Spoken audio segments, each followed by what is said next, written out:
My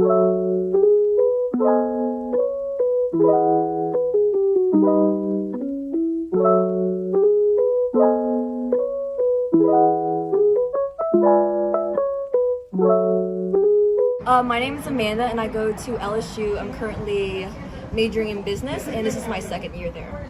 If you were raised in Vietnam, how would your life be different? I think I wouldn't have like as much freedom. I think my life choices would be very limited and just like following my parents' footsteps and like whatever they do. Do you think you would still be the same person? Probably not. I think being in America has made me a lot more independent. The culture in Asia, usually women are not supposed to be very independent. They're usually very like shy, very timid. That's what my cousins usually are whenever they come from Vietnam or whenever I visit them. They're usually like that. Usually I'm more like loud and I'm more like outspoken than like a lot of my relatives back there. I think I'll be a very different person that was lived over there. Has American culture changed your parents or grandparents, or like you said, your cousins? I think so. Yeah, they are like really open now. They used to be very close-minded, and then like since I've gone to school and like I've like brought home some like the things I've learned in school, they've like become really open to like those ideas. Good. Yeah. Do you think it is possible to be raised in America and still hold on to your Vietnam culture entirely?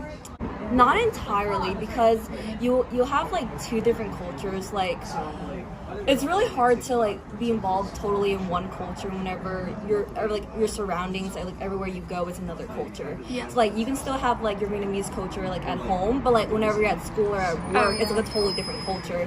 So like it's still possible to hold on to it, but like I mean, obviously some parts are gonna be like slipped away. My parents are more Americanized than like other parents, so like it's not like a crazy switch, but yeah, there's still like a tiny switch. Okay. How does your family keep your heritage and culture alive? So we still celebrate the major holidays that we have back in Vietnam, like Lunar New Year and stuff like that. We still worship like the same way as we do over there. And then they do speak in Vietnamese, they do cook in Vietnamese. What do y'all do for Lunar New Year? Oh, so like my parents are Buddhists, so we would go to like temple, and there's like lion dancing and fireworks. That sounds so fun. Yeah, it is really fun. You should really go one day. It's like really cool. And then we'll have like our New Year's prayers and like that's pretty much how they celebrate New Year's over there and here. Have those traditions changed since you were born? Not really, no. We've done the same thing since I was born to now. Like, Yeah. Nothing really has changed. Do you think they changed generationally? Like, do you think like I'll carry on those traditions? Yeah, like they're from there, they still like carry those traditions here. But then when you have kids, like I guess would you like still do that? I would try. Like having my parents with me would obviously help like carry the traditions, but I'm not very Buddhist or anything like that, so Just like your personal choice. Yeah, I don't speak fluent Vietnamese either, so I don't know how much I could carry to my kids. Yeah. And if I don't marry someone who's Vietnamese, then like it would just be like incredibly difficult to like be able to carry that. But I think they probably will change. I would probably like be more Americanized. Yeah. So like anything else you wanted to add, just about like any culture, anything? For New Year's traditions, it is you have to basically wish all of your relatives, like anyone who's older than you, like to have like a good, like there's like a whole like saying that you have to say to each person, and in return they'll give you like a lisi, which is like a red packet, and it's like just full of money. So you do that to everyone, so like your grandparents, your parents, your aunts, your uncles, and then they'll just give you a So lot of money. Yeah, that's really cool. So basically you just get like, it's another Christmas. You're just you like, get good money. luck with your life. Yeah, literally, it's just like, wish you good New Year and good luck with your life. And then they're like, oh, thank you, and they just give you money, and that's it. Bye.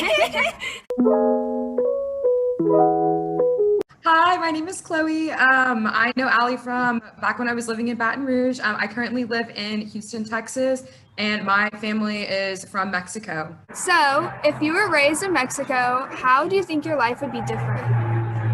I believe that if I was raised in Mexico, specifically Rio Bravo, where my grandparents are from, this is like a border town, kind of like you cross through Edinburgh, far Texas, kind of towards Brownsville. So it is pretty close to the United States.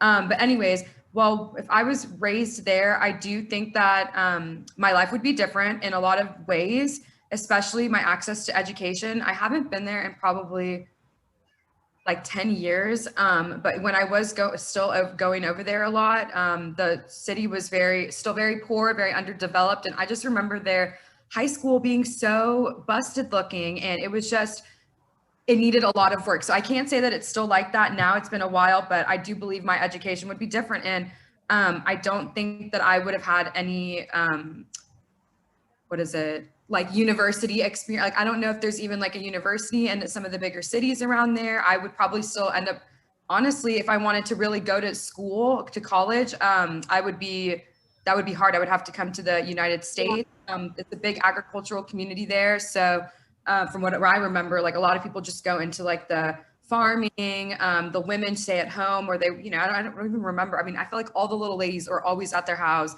with the kids, and all the men worked. So in Mexico, my grandparents are pretty wealthy. So I think my house would be bigger than what I'm living in right now. So that would be kind of like a pro, but I don't know at what cost. People in Mexico, like I was saying earlier, are pretty poor. And where my grandparents are from, the reason we stopped going there was because there was just drug wars, a lot of crime, and it just became unsafe to be over there, especially if you were a female. I don't know, like I said, I don't know how things are now, but I'm sure it's still just as bad. So Do you think you would still be the same person, like if you lived there?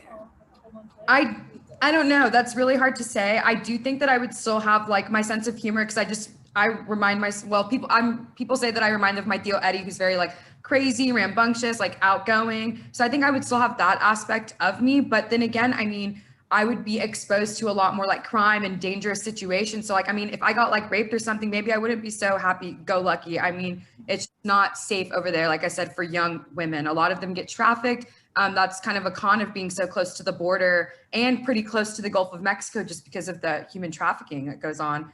Also just being in a very poor place, like I would experience a lot more like negative situations. Yeah, the city's pretty unsafe there. And I think that maybe I would just have a more like hardened outlook, possibly, or just different view of the world, because I think I don't know if I would say that I would have to struggle, because like I said, where my grandparents are from, where we went, it was like kind of nice. Like they have a big ranch and they're like kind of a wealthier people over there. So I don't know. I do think that I would be the same person, but I would probably carry a weapon. Yeah.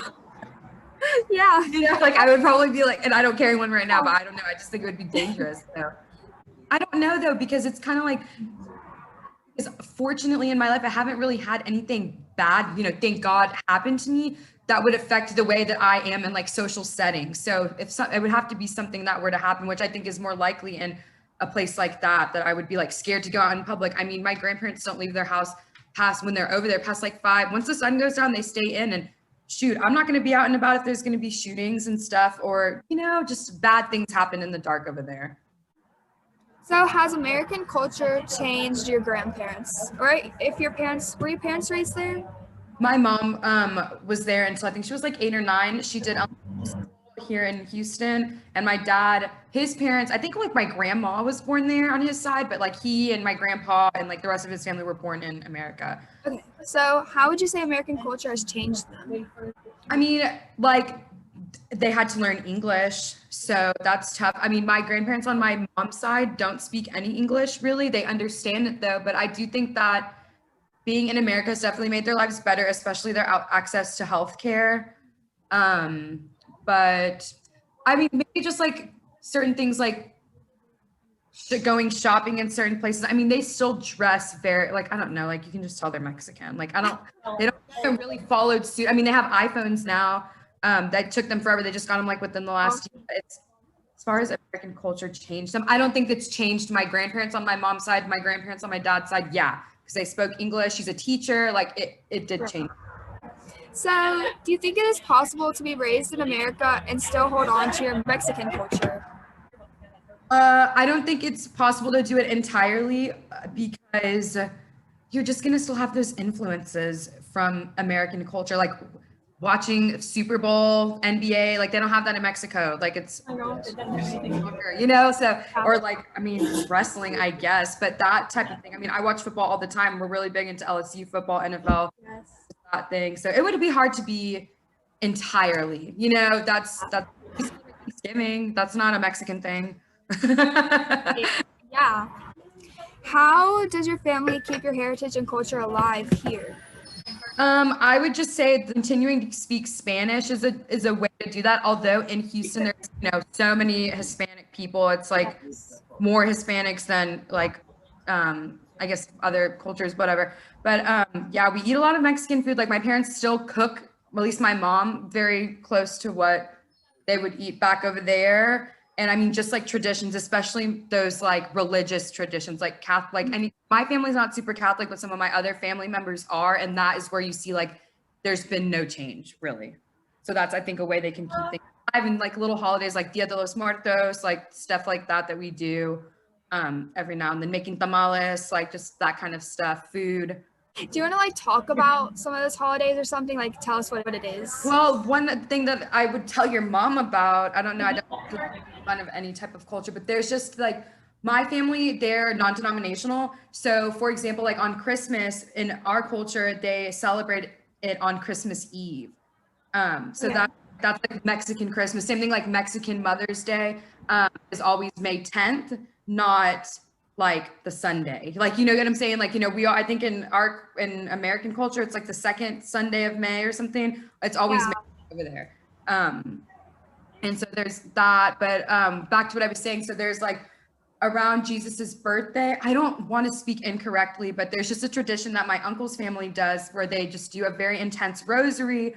They put this like 200-year-old baby Jesus doll and an altar, and they get on their knees and crawl around the house. And I don't participate. I just observe. I do go to like, be respectful, but that's something that like, and there's like a time frame. So he goes to sleep at some point in December or January, and then he wakes up after a certain, it has something to do, some straight parallelism with like something that goes on in the Bible. I don't know why he's asleep. Like, but there's that they do. They do it every year. They call it Rosario, like rosary. So that's something that they do. And then like Easter's super important. They practice Lent very much in my family, not my immediate family, but like everybody else in my mom's side. That would be, it's just mostly like the holidays or like Dia de los Muertos. Like we don't celebrate it that much because fortunately we have not had anyone pass away in my family. So we haven't had to go and like light a candle and like, you know, that type of thing. We set up some type of altar, pray for them, take food. We haven't had to do that. I mean, there's something really crazy that I remember when for Easter is when he gets nailed to the cross and then he's risen, right? Like, so back then, like I was probably like in middle school, people in Mexico will go and get nailed to the cross. Yes.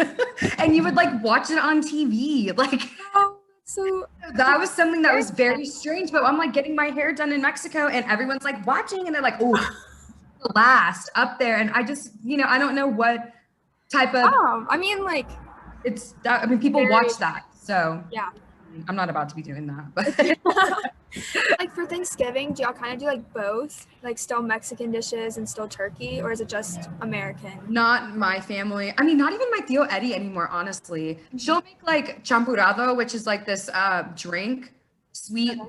I mean, like normal of like most American. That's not, you can have like your mashed potatoes, like stuff like that. But yeah, that would probably be like the one that's like the American holiday that we all still celebrate.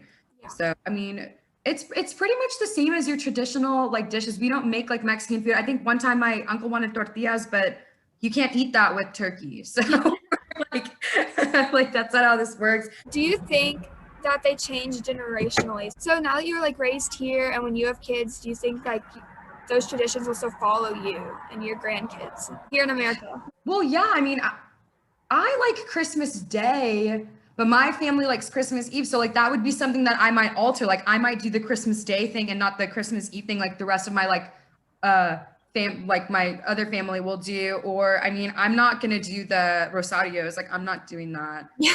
Whereas like my sister is way more religious. She's gonna do all the Christmas stuff and do like even the more Mexican things. I like a lot of like this other cultural stuff, not necessarily the like religious stuff. I do like the Mexican food. I would definitely always want Oh, yeah. that, and do like traditional Mexican food sometimes versus like the Tex-Mex stuff that we always love. Like they don't have burritos in Mexico. Like that's like an American thing. So that's all, but is there anything you want to add, like any last fun facts or anything? Just whatever you want to say. I wish I would have learned more things about different cultures and their different holidays. I think that would be cool to like learn in the future, just like how you're learning now about like my culture. I think that would be nice. So I think it's cool that we're doing this interview and that, you know, y'all are talking about it in school. No, I enjoy doing this. I have like this big project. One of the options was like interview 2 people and ask about their heritage and culture. And I like learning about that too, like you're saying, like learning about people. Yeah, I just don't like to be, I just like not ignorant, but I don't like to be like not informed about stuff. I think that's all. Perfect.